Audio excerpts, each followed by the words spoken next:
Cashflow Diary podcast, episode 446. Welcome to yet another exciting episode of the Cashflow Diary podcast, the podcast that teaches you insider tips, tactics, and strategies for creating leverage streams of cash flow into your life. Learn from top-performing entrepreneurs, business owners, investors, and thought leaders from across the globe as they share their secrets to success. Like what you learn on this and other Cashflow Diary podcast episodes? Go to learninvestingnow.com and sign up to receive powerful tips and information that will help you succeed as an entrepreneur and investor. Now, here's your host, investor, entrepreneur, business owner, educator, speaker, author, and master facilitator of Robert Kiyosaki's cash flow game, Jay Massey.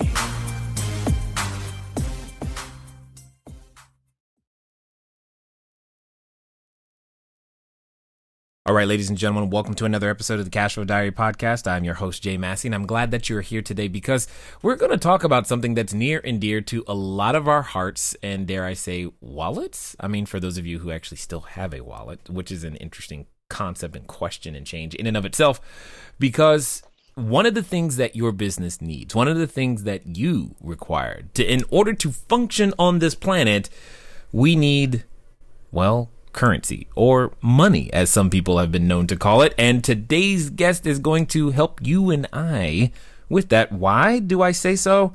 Because he's a tech columnist for Yahoo Finance. You may know him already. His name is, of course, David Pogue. And what's interesting is that one of the things he's really, really good at is helping you and I understand money. More importantly, did you know there was such a thing as a unhealthy money decision?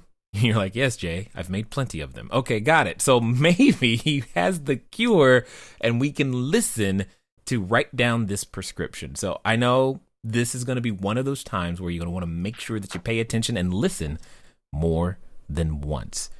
So let's get ready to hear Mr. David Pogue. David, you there? I am here. Thank you so much. I am glad that you are here, sir. Are you here to rescue us? I hope so. No, I'm here to plug a book. What do you think? Yeah.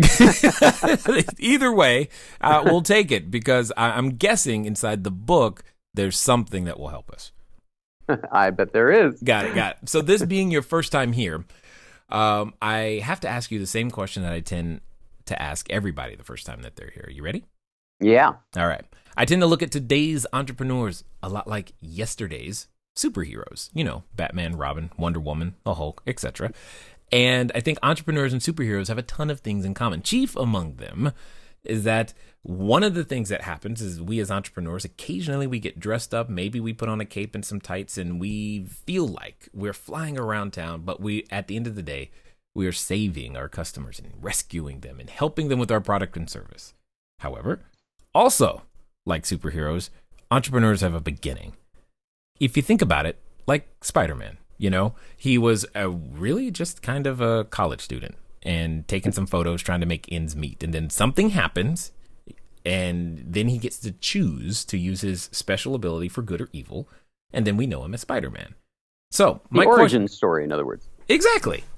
So my question to you is, before all the accolades, before the books, before the New York Times article, Scientific American, CBS News Sunday Morning, before Yahoo, before all of the things that you are currently known for today, who is David Pogue? No one has asked that question, and that's a very, very good one. So I grew up in Cleveland, and my mom is kind of an interesting character. She acts as though she grew up in the Depression, in that she is very, very frugal, and she reuses napkins from meal to meal. I mean, paper napkins. Wow. And she saves aluminum foil and puts it in a drawer for use later, and so on. So, in fact, she's too young to have lived through the Depression. She was born around the Depression. So I think this was all filtered down to her from her father, who did live through the Depression. Right. And it kind of rubbed off on me when most teenagers were reading, Playboy and National Lampoon. I was reading Consumer Reports. I've always been a money nerd, and the funny thing is that so the book that I'm flogging here is called Pogue's Basics Money, and it is actually like my 103rd book. I've written many books about consumer technology, but my entire career, value and money has always been lurking in everything I write. I mean, I'm mainly known as a tech reviewer. I review phones and tablets and laptops and so on for the New York Times for a long time, and now for Yahoo Finance. But built into that job is it worth it, and what do you get for your money? So in a way, coming around to this book is bringing it all home.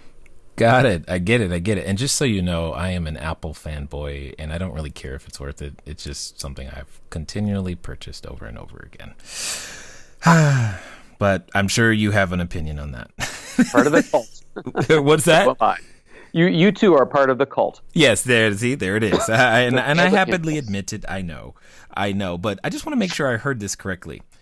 You said you read Consumer Reports. Religiously. I mean, I knew the names of the authors. Wow. I know all about their test track in Connecticut for cars.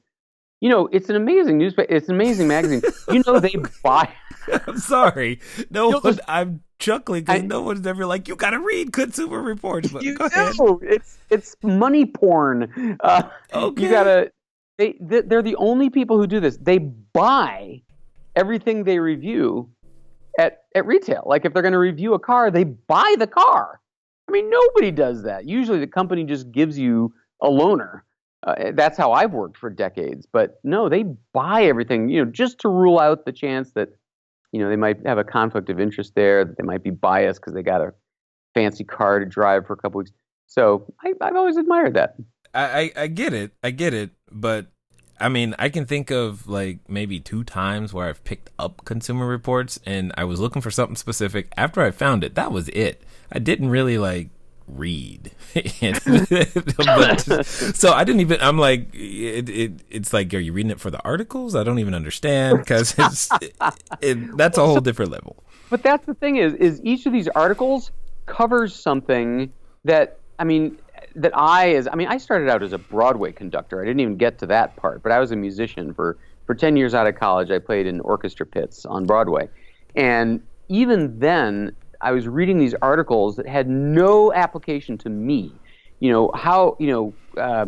Whether you should get an indoor-outdoor speaker or just an outdoor speaker, or whether you want a microwave that has convection. And what does that mean? And and a lot of times it turns out they're just marketing designations that have no real world use to you. And I got used to the fact that the world is made of marketers versus consumers, and Consumer Reports would just lay bare their tactics month after month. I just found it fascinating, like seeing behind the curtain of The Wizard of Oz. No doubt. And for the record, I just want a microwave that makes my popcorn on time and doesn't burn it. That's really all I care about. So you want a Panasonic P2757B. Somehow I think that's actually accurate coming from you. Like that's a real model number or something. I'm sure it is. Oh my goodness. Okay, so help me. Let's bridge this gap. You go from home where mom is reusing paper napkins, which, by the way, that's wow, impressive. Yeah. To music. How do we go from music to, because music to tech columnist to money? There's got to be a path that we're missing at the moment. Yeah. How long is your podcast? Yeah, I know, right? Basically, the short story is I was in New York, struggling musician, doing Broadway shows, and I found out about this new software that came out for the Mac called Finale. It was sheet music software. Yeah. It's like Microsoft Word for sheet music. Mm-hmm. And it cost $1,000, and I couldn't afford that. And I was bemoaning this to one of my buddies at this Mac user group I belong to. Mm-hmm. And he said, well, what you should do is you should tell them you're a reviewer, and they'll send you a free copy to write about it. And then you write an article for our computer club newsletter. And I'm like, are you kidding me? It's that easy? And so I did. I wrote these guys, and I said, yes, I'm the music reviewer for the Mac Street Journal. Could you send me a free copy of your $1,000 program? And they did. And so I started doing that. Like for a year, I did that. I got Photoshop for free, and I got all these, arts and music programs for free. And then that sort of led to this realization that, not only could I be getting my software for free, I could be making money for writing these reviews by writing for the computer magazine. So during my Broadway years, I was also writing for the glossy computer magazines, kind of doing both at the same time. And over time, one sort of phased out and the other kind of caught fire. I guess my musical skills were not quite as in demand as I expected. Well, this is good, though. This is good because oftentimes on our superhero journey, we think, hey, this is the thing I'm meant to do, but it can lead us to something that we definitely weren't considering or looking for. Right. You're right. And you end up writing articles. Now, when the idea of writing articles occurred to you, are you one that's actually naturally good to the writing? Like if someone came to me and said, "Hey, Jay, you should write articles for a living," I'm just gonna freak out because I know writing is not the medium I communicate in. So was that an okay thing for you, or was there any hurdle there? Well, this is what's funny is I'm not really a writer. I mean, I didn't study it. I wasn't an English major. That wasn't what I described myself as. I just write like I talk. So I would not be good at writing the great American novel, although someday I plan to try. But so I write very casual, very colloquial. I don't refer to the people I'm writing technical books and articles for as the user. Like I say, you can click this. And anyway, so as it turns out, writing about technical topics happens to be just right for that kind of really casual, friendly writing because people in general are intimidated by technology. So it turned out to be a good match. I mean, whenever people meet me, they always say, "Wow, man, you sound just like you write." And I'm like, "No, pal, you got it backwards." I basically write like I talk. Got it. Okay, well, that's good. That's definitely have captured your voice for sure if you can translate it to the written word, because that's a skill in and of itself. Now, how long have you?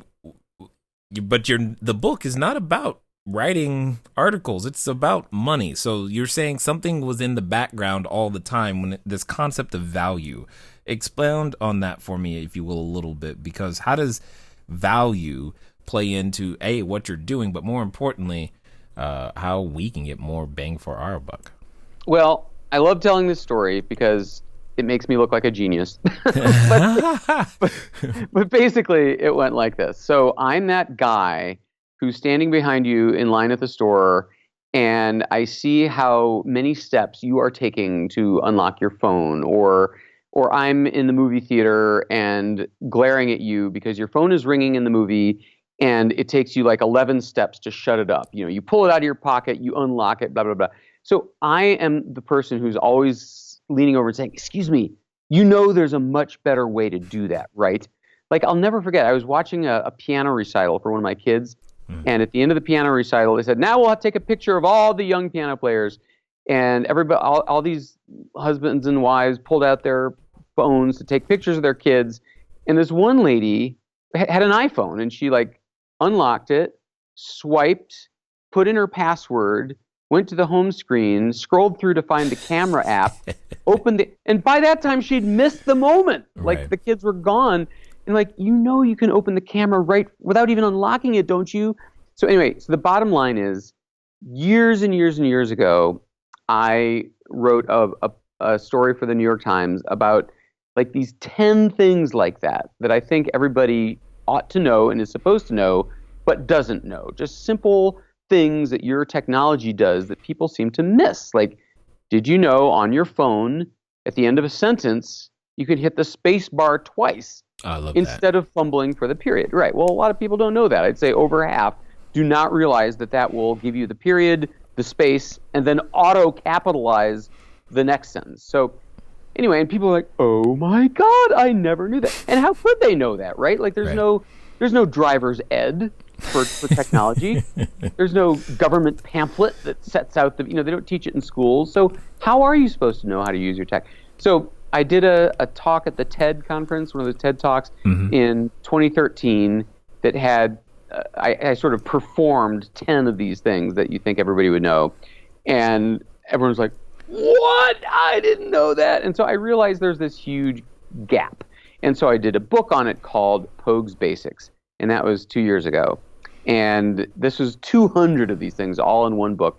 And to my great astonishment, after writing many, many, many, many tech books, this was the first time I ever landed on the New York Times bestseller list.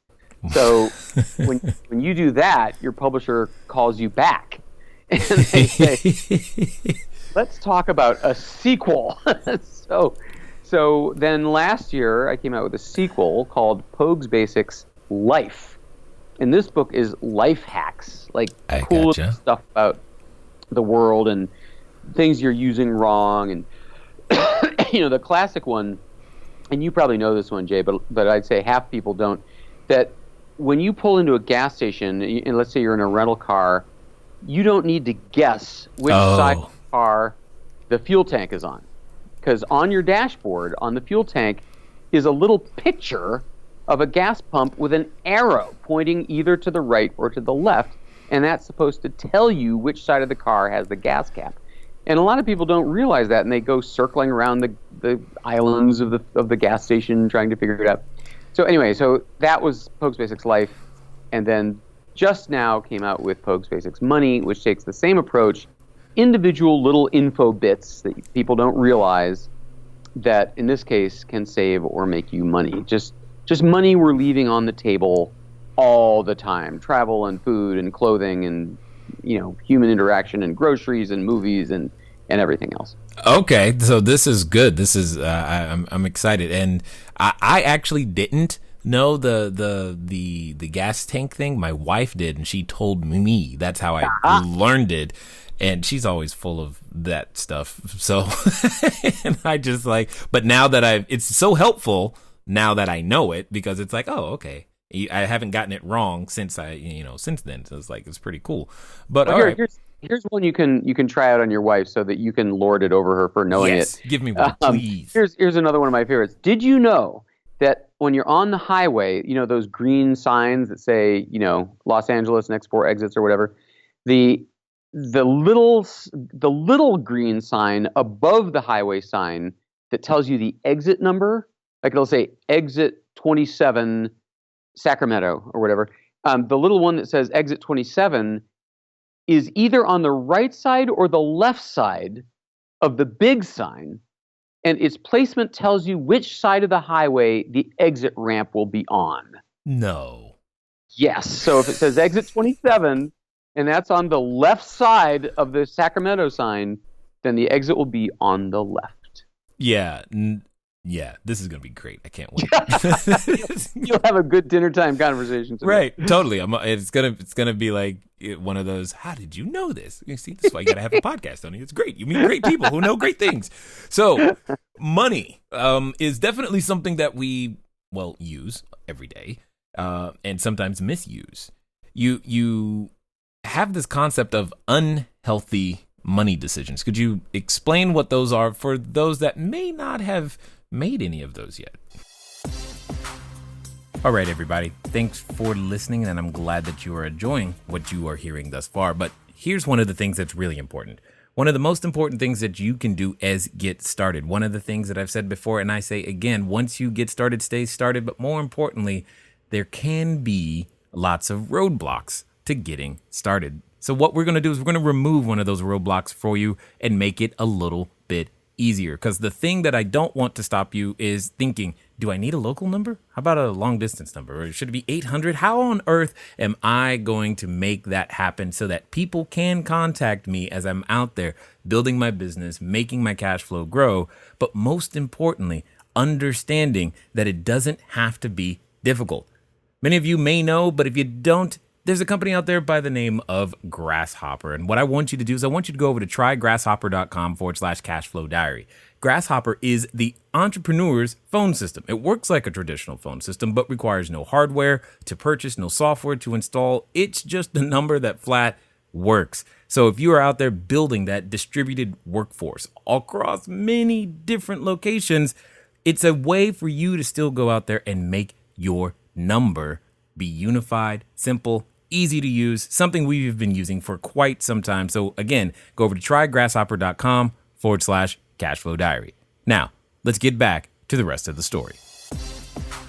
It is true, and it is wise of you to focus on this aspect of this book, because I have to say, your podcast is for entrepreneurs and people applying your techniques to their businesses. Mine is much more. My book is much more finer grained. It's how to save money on oil changes and tires and movie tickets and food and stuff like that. But the other thrust of the book is money and psychology. And that is the craziest thing. We think that we are so rational, man is the only intelligent animal, all that stuff. It's bull. We are so bad when it comes to money. And my favorite books are those behavioral economists. Like there's this guy, Dan Ariely. He's been a Duke and then Princeton professor. And he does these crazy cool experiments that show how stupid we are, how dumb we get when we're faced with money. Like I love this example. The word free blows our decision-making to bits. Like we cannot. So he did an experiment. He set up a stand in a grocery store, and shoppers could either buy a Hershey's Kiss for 1 cent or a Lindt chocolate truffle, one of those foil-wrapped ball chocolates, for 25 cents. And it turns out that the sales were identical, 50-50. So what that should tell us is that the human brain considers the Lindt truffle worth 24 cents more than the Kiss, because it was going for 25 cents and the Kiss was going for a penny. So then the next day, he dropped each price by 1 penny. So the Lindt chocolate was now 24 cents and the Hershey's Kiss was free. Now remember, we've established that our rational brains place a 24% price difference, so that shouldn't affect what people take. But of course, it did. Suddenly 90% of the people took the free Kiss, even though the relative difference between the prices hadn't changed. So free just makes our normal judgment go out the window. And then there are things like that all the time. Like, for example, if you are, let's say you have a wine shop, and you're trying to push this $18 of wine, what's the best way to sell that bottle of wine? Well, what you do is you put it between an $8 bottle of wine and an $80 bottle of wine. You will drive everyone to that $18 bottle of wine because we as humans are absurdly swayed by comparisons. When we go into a store, we don't really know if that's a good price or not. We can't maintain a database in our heads of what everything costs. But what we do is we say, wow, wine goes up to $80. I'm not so much of a cheapskate, I'm going to pay $8. But 18, that's right in the zone. That's nice. And so we shop for things relatively, and we fall for that all the time. That's okay. So this is really funny listening to you right now, because especially that last one, there's when I've shared with a lot of people, like when you go to make an offer on a property, we have a form and a technique that we teach where you intentionally give 3 price choices. Oh, you're kidding. No, I'm not kidding. Well known. But I didn't have the science behind it. I didn't know. I just know that, hey, when I do it this way, it works. And the first price is really, really low. The last price is really, really high. And the one you really want them to take, or the offer or the structure you really want them to take, put it in the middle. And I'm just like, that's funny. That's exactly right.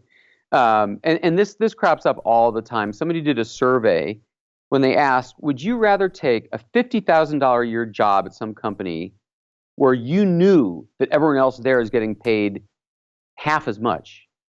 Or would you rather have a $100,000 a year job where you knew that everyone else around you is making twice as much?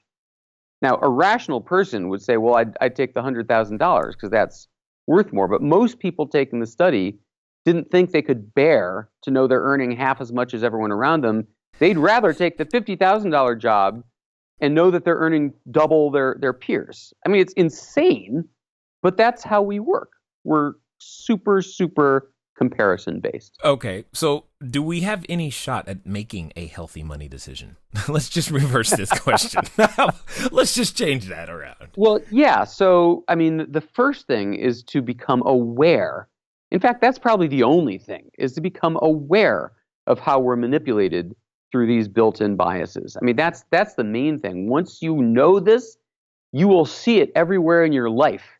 Like, do you ever wonder why prices always end in 99 cents? I mean, it's stupid. Are we idiots? Do we really think that $49.99 is so much cheaper than $50? Why do they price things at $49.99? Well, again, it's the stupid psychology of our dumb brains. We say, well, look at the number in the tens place. That's way less than 50, and we mentally erase the rest of the price. And there's another classic example. If you, Jay, wanted to buy a car stereo, and there was a dealership near your house that had it for $200, but you heard that across town it was only $100, would you drive 20 minutes to get it for $100? 20 minutes with the car that I drive, yeah, that could work. Yeah, to save $100. Yeah. Okay, but now suppose you're buying a car, and the dealership near you says it's $31,000. Okay. And in this case, would you drive across 20 minutes to get the same car for $30,900? $100 less. Most people wouldn't bother. It's like, no. It's a 0.3% savings. Who cares? $100 on a $30,000 car. Well, it does depend. Do I like the other salesman more? But my point is, it's the same $100. Why would you drive anyway? So the answer to your question is just be aware of what our weak spots are and how the marketing world manipulates us. It's an interesting position that you're in. I mean, on one hand, what you produce in terms of those reviews become, marketing pieces for that particular product in some way, shape, or form. I know I'm always looking at reviews when I'm going to buy something and wondering what, hey, you tell me, did this work or not? You take the fall. Mm-hmm. But at the same time, how on earth do you manage to keep this bias from outside of your writing? It seems like it would be really, really hard to do. Well, I mean, keep in mind two things. First of all, I don't get to keep anything that I review. I mean, this is how all major publications work. Is the companies send you their iPhone or their Galaxy S8 or whatever to review, but you only have 2 or 3 weeks to use it, and then you have to send it back. So they can't buy me off that way.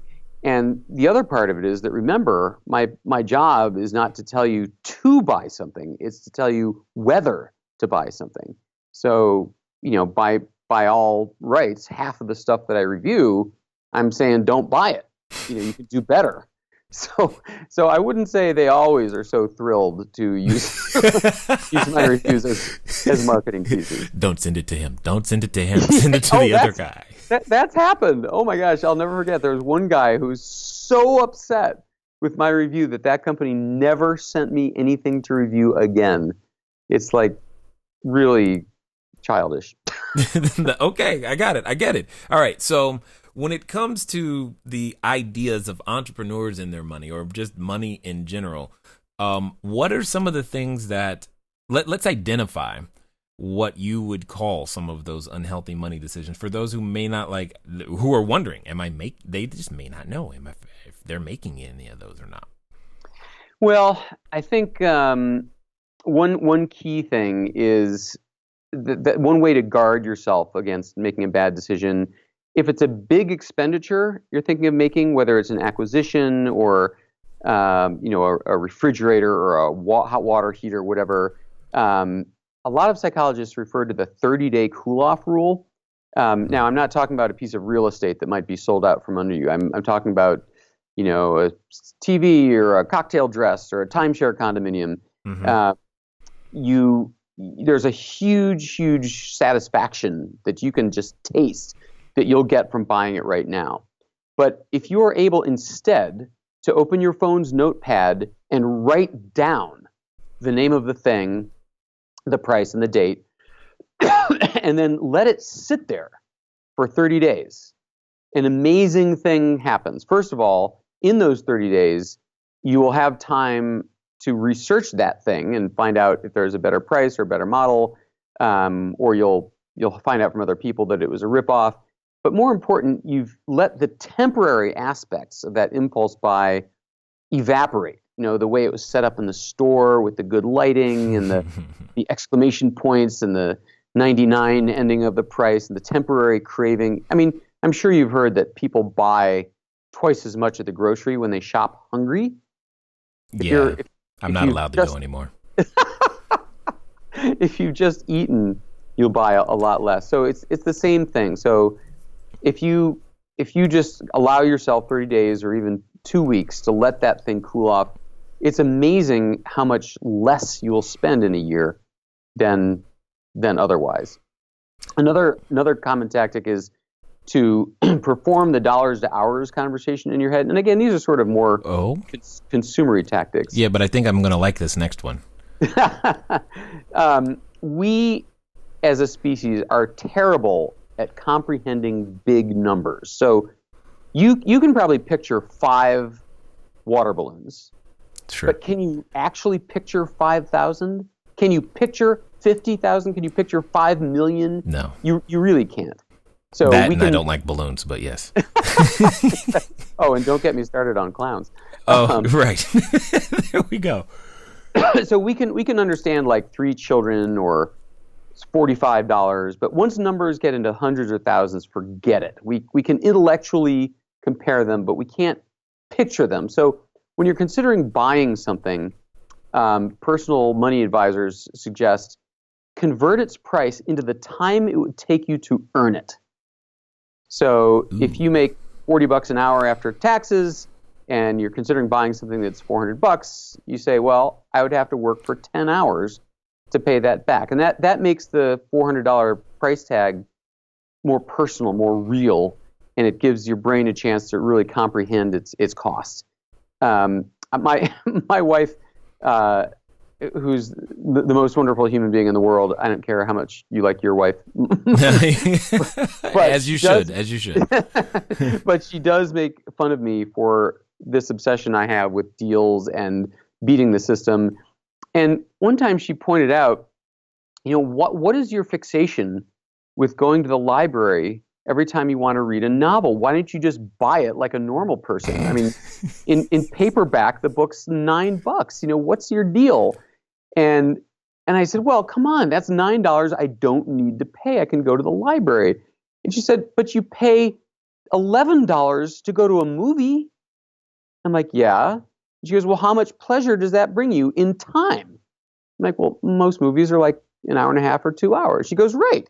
How long does it take you to read a novel? I'm like, oh, well, probably a week. Oh. So she made me realize that I would actually be paying less per hour of pleasure to buy a novel than to go see a movie. I felt kind of sheepish because, again, it wasn't rational. Well, at the same time, though, this totally puts to death the argument that our wives aren't listening. Who said that? Yeah, right. Exactly.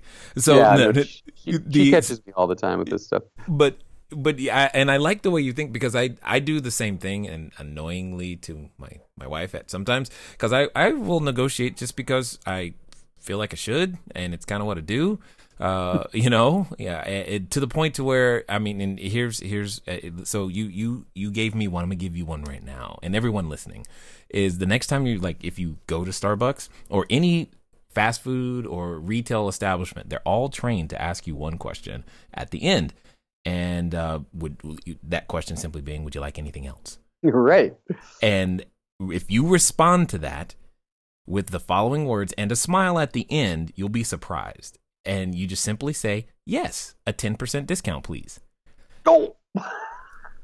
And that works, huh? It has worked. I'm telling you, it really works at Starbucks. It works at gas stations. I've had people do this because we are uncomfortable with money, I think. And we don't talk about this as much. We don't come up with strategies and ways to make sure that every dollar we get goes further, because every dollar that we do keep isn't a dollar we can invest. It's a dollar of a business. It's someone's salary. It's something that we could do in a completely different way. So you talked about the idea of how to, I'm thinking about the inverse relationship to money, because inverse relationship of what we just talked about, meaning I know a number of people who earn a significant amount of money per hour, but, for example, refuse to let anyone else do something like, I don't know, mow their own lawn.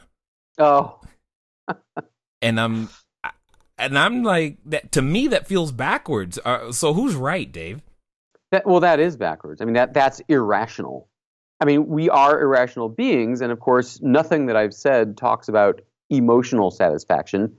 That Sure. is why we deliberately pay too much for something. That when we go to a fancy restaurant to celebrate a birthday or an accomplishment, paying way too much for the food we're getting because it brings us emotional satisfaction. And I don't mean to diss people who do that. All I'm saying is be aware. Like there are people who buy a $100,000 car when a $30,000 car would get them where they're going just as quickly and easily, because it brings them satisfaction to own something valuable. I get that.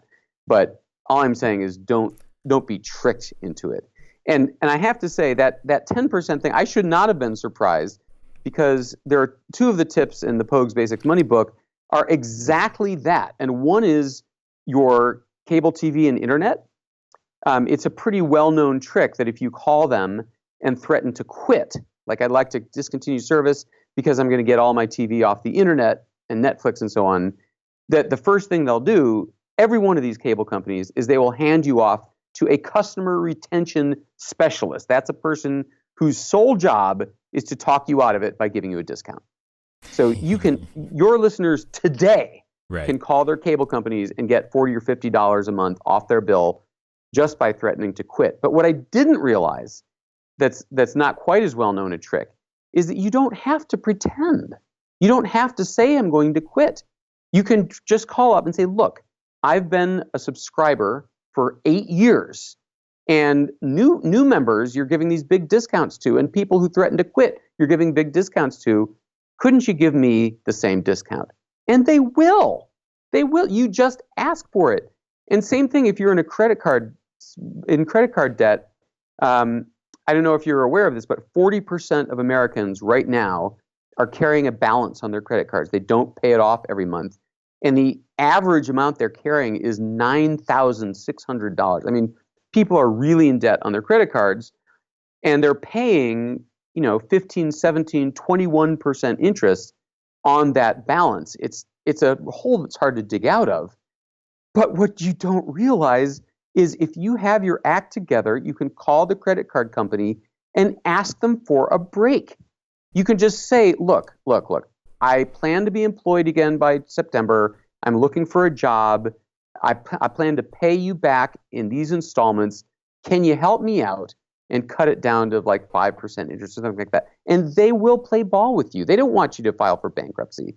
They will play ball and cut you a break. So asking works. You're absolutely right. I agree with it 100%, and it's in ways that we don't normally do that. So we were talking earlier about the psychology, and now being, a podcaster and having stuff online and the way technology works today, the world is really, really small. So we get to deal with many different cultures.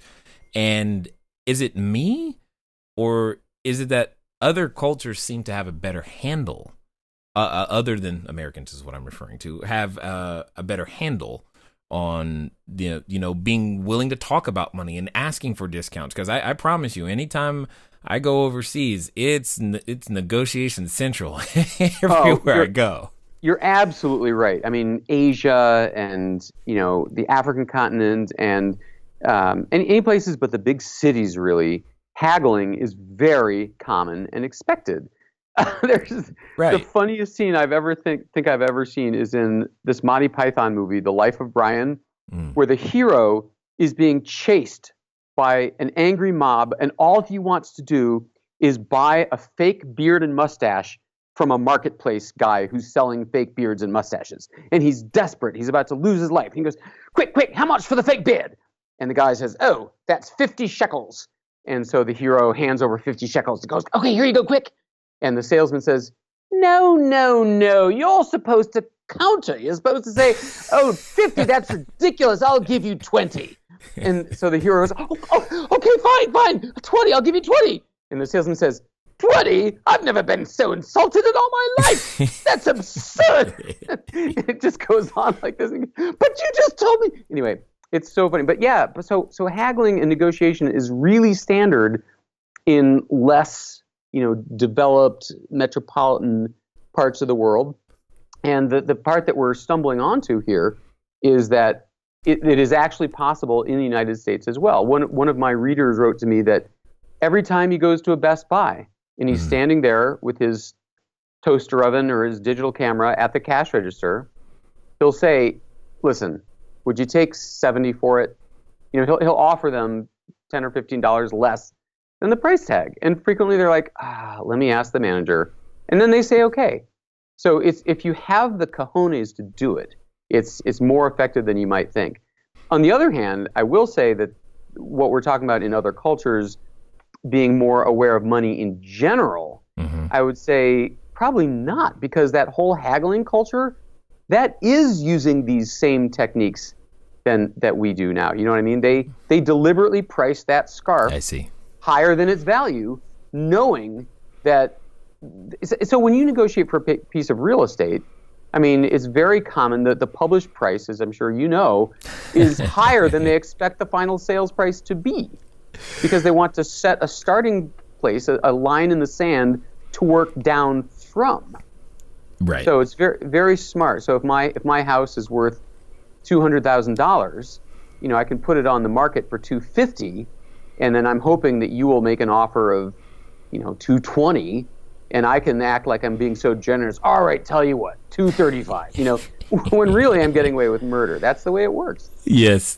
In fact, I often tell people to treat the list price of anything the same way they do a stop sign. Ignore them. Oh, wow. Well, just saying.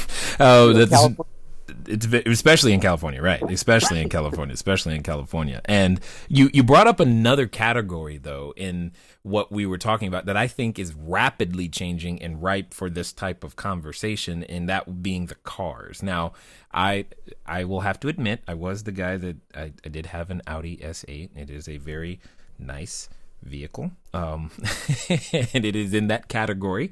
However, couple years ago, I've since let go of the whole car thing, and I've just started using Uber and Lyft, and that's just what I do intentionally. And I found that in this case that there's a significant cost savings, regardless of the type of car that you would have. But there's a significant cost savings because I now don't have to worry about oil changes and tires and maintenance and all this other stuff, and the car is always going to work and start or come pick me up, etc., etc. My question is, what are some of those, how is technology creating more of these areas where we may not be thinking about, this is something, I used to do this, but if I use this piece of technology or this piece of service, I might be able to save another $100 a month or something. Yeah, well, first of all, let me commend you on the Uber thing. That is like the great unsung. I mean, people think of Uber as a replacement for a taxi. That is, I'm going to this new city and I'll take an Uber from the airport. But I'm thinking people should be thinking of Uber much more broadly. In the book, there's a section on Disney World and those theme parks. And first of all, you can save a huge amount of money by buying your tickets in advance online. Do not buy at the gate or you will get ripped off. Yeah. Second of all, most families plan their little vacation and they say, okay, this will be our hotel and this will be our rental car. But I'm not sure you need one. Right. I did the math on a Disney World vacation, and if what you're doing is taking your kids from the hotel to the Disney parking lot, which is $30 a day, and then back again to the hotel, where parking is $20 a night, if you're there for five nights, you would have saved a lot more money by taking an Uber every day. So rental cars are not always the way to do it. And while we're on the subject of cars, I have to rant briefly about another one of the tips in the book, which is about oil changes. Yeah. The sticker they put on your windshield at this moment tells you to change it every 3,000 miles. Change the oil every 3,000 miles, another 30 or 40 bucks. That has not been true since like the Eisenhower administration. So if you look at your car's manual, the manufacturer's recommendation, there is no car sold today where you need to change the oil more often than every 10,000 or even 15,000 miles. So it is a scam of all scams that those places still put a come back in 3,000 miles sticker in your car. The authority on your car, the company that made it, says 10 or 15. So you're changing your oil 3 to 5 times as often as you should be. Yeah, that was one of the reasons that the oil changes on that car was $250 each. Oh, It's a V10. It's kind of awesome. Was it made of unicorn tears or something? It's like, I don't know. It was the same engine that's in a Lamborghini, but in an Audi. So, oh wow. Yeah. But to answer your question, yes, there are other ways that the technological revolution has made it possible to save money. I'll just toss out a couple of quick examples here. Anyone who buys stuff from Amazon, and there's lots of us, should know that that Amazon offers their own special credit card called the Amazon Store Card. It's good only for use in buying stuff from Amazon, and there's no fee, but it gives you 5% off, 5% cash back on everything you ever buy. And 5% is more of a universal discount than any cashback credit card in the world will give you. So 5% off everything that you buy in a year from Amazon, that adds up. So the catch is that if you don't pay off your bill every month, it has an unusually high penalty fee. So just pay it off every month and enjoy your 5% off everything you ever buy. And here's another high-tech example. When you buy a computer, you buy a laptop or digital camera, buy a refurb unit, a refurbished unit. Every one of these companies like Apple and Dell, they all have these special websites full of refurbished electronic equipment. And you think what that means is it was broken and then fixed. That isn't what it means. That's what the government says you have to call it. But that is not what it means. It means this thing at one point was in the hands of a consumer. It was sold and then returned for whatever reason. You know, they changed their mind. They got 2 of them for Christmas. Their kid, went to college and didn't need it. Whatever. The thing has been inspected more than a new one would have been, and it carries exactly the same warranty. The only difference is it's 15% less expensive than the same identical new one. So I just priced a MacBook Air on Apple's refurb website. It was $1,100, and on their refurb page, the exact same machine was $950. So, and I buy all my laptops that way, and for my kids. So I don't know why anyone would buy a new one when they could have a new one for 15% off. Indeed. Totally understood. Now, for those that have listened this far and are probably furiously taking notes, like, oh man, I need to do that. So what's going to be the best way for them to drink more of the Kool-Aid of David Pogue? Well, my website is davidpogue.com, Pogue, like Vogue. And that's links to all my TV segments and all my articles and stuff like that and all the books. And then, the book we've been talking about is called Pogue's Basics Money. And, of course, the cheapest way to get that is from the library. Yes, there's a run on the library right now. I can see it. But, on the other hand, you could also buy it. It's like $15. So yes, totally understood. Now, as we wind down here, I have a final question for you. And your answers, I know it's going to be interesting already. So, let me put it this way. Let's pretend for a moment that, someone listening is thinking about, jumping in that entrepreneurial pool. Now, you've done it in spectacular fashion. You didn't see yourself writing hundreds of books. You did, but you didn't see that. That wasn't like, okay. But that's what happened for you. But they're standing at the precipice of that cliff. They're about to take that leap. They're standing in front of the superhero outfit store, and they're ready to pick out their cape and tights and go make that thing happen. However, in the back of their mind, they have that voice. And I know you know that voice. You've dealt with it. It's that voice that comes up every time you go, ooh, I'm going to go do something great. It comes up to remind us of how ungreat we really are. And who are we to think that we could do such of anything? And for some people, they're actually related to that voice. So my question to you is as follows. If you knew that person who's listening would actually follow through on what you suggest, and they would do so in the next 24 to 48 hours, what would you tell them to do? Well, I actually do have an interesting answer to this. I'm not surprised. As we've discussed, I started my career as a musician, working for Broadway shows, and I was paid by the week. A week of work for this much money. A week of work for this much money. It was not enough money. It was barely enough money to live on in New York City. Right. It was definitely not enough money to get out of New York City and buy a house somewhere. It was not enough money to raise children on. It was a one-to-one relationship between the time and the money. And at one point, I began to look ahead, and I realized that with a one-to-one relationship, by doing work hourly or weekly, I would never be able to break out. The only way to do that would be to do something with at least the potential of a geometric income. That is, you do this much work, but you have the potential of being paid way out of proportion to that. And if you think about where you can do that, that means creating something, writing a book, composing a song, becoming a band, starting a company, founding a brand.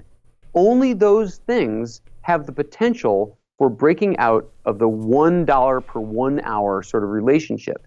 Those are the things where you can start to leverage X amount of time for A, B, C, D, E, F, G amount of money. And I am, obviously a business can fail, but when you fail, that means you've learned. You've just been to grad school for that business, and you'll know what to do for the next time. But the point doesn't change.